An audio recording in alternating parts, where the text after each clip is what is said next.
Hey folks, Philly Boy J here. Today I'm going to be showing you guys how I make my corned beef hash. What I'm going to do first is I'm going to fill a pot up with water, and I'm going to place that pot of water over medium high heat. I'm going to be adding 2 potatoes to the pot of water. I'm going to be using small potatoes. I don't put a lot of potatoes in my corned beef hash. I'm going to peel the skin with my skin peeler here. Make sure all the skin is removed. And then I'm going to begin dicing my potatoes up into medium-sized squares. I don't like my potatoes too small, and I don't like them too big either. So I'm just going to dice them into medium-sized pieces. And afterwards, what I'm going to do is I'm going to add them to the pot. I let my potatoes boil for about 20 minutes. I don't want them to be extremely tender, but I want them to be fork tender. So you should be able to stick the fork into the potatoes after about 20 minutes, maybe even 15 minutes. We're not making a lot of potatoes here, so it's not really going to take long for them to get relatively tender.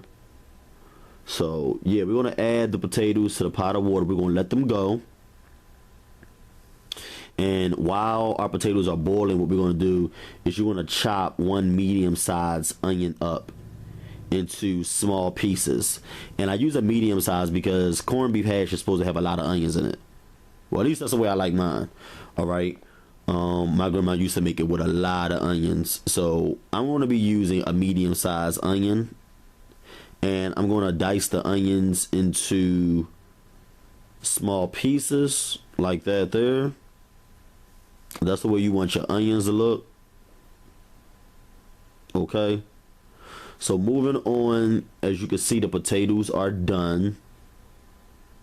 You want them to still be solid. You don't want to overcook them to the point where they're soft as mashed potatoes.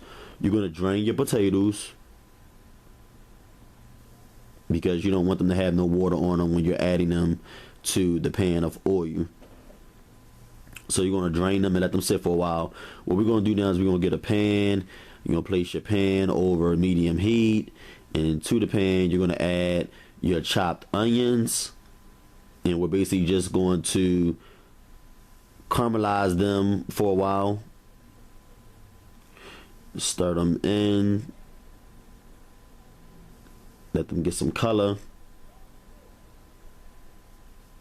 And then we're going to add the potatoes. Okay. And I'm just going to stir this in and let this go for a little while. I like to brown my potatoes a little bit. I like my potatoes to be cooked before I add the corned beef. Here are the seasonings we're going to be using. Just garlic powder, black pepper, a little bit of seasoning salt. Corned beef is pretty salty, so you don't even have to add no seasoning salt. But I add just a little bit for good measure. Okay, and as you can see, our onions and our potatoes are browning. Oh, they look so good. This is one of my favorite things to eat. And you can eat corned beef hash for breakfast. Some people eat it for dinner. I know people down south, they definitely eat it for breakfast. We're going to sprinkle just a little bit of garlic powder. Do not over season this. All right, so sprinkle just about a half a teaspoon of garlic powder, half a teaspoon pepper. Just season it very lightly. And we're just going to add just a small amount of seasoning salt or regular salt. Just a pinch. Just to ensure that it's well seasoned. Even though you get enough sodium from the corned beef in the can. Alright. So I'm going to just get them a little stir like that. They're looking like home fries right now. Look at that beautiful color they got. And what I'm going to do now is just scoop the corned beef into the frying pan. And I'm going to just continue cooking this. And the corned beef is already done. You just basically heating it up, all right? So you're not cooking it. It's already pre-cooked. You're just heating it up.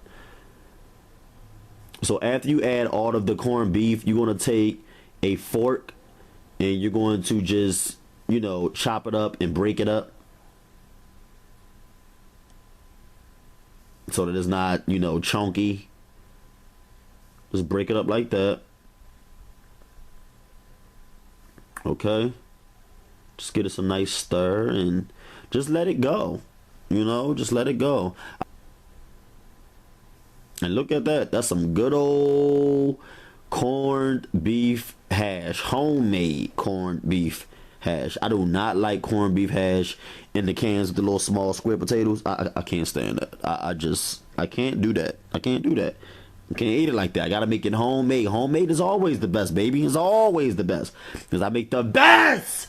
I said the best corned beef hash in the whole wide world. Nobody make corned beef hash like Philly Boy J. Listen. And then you gotta add some eggs to it, baby.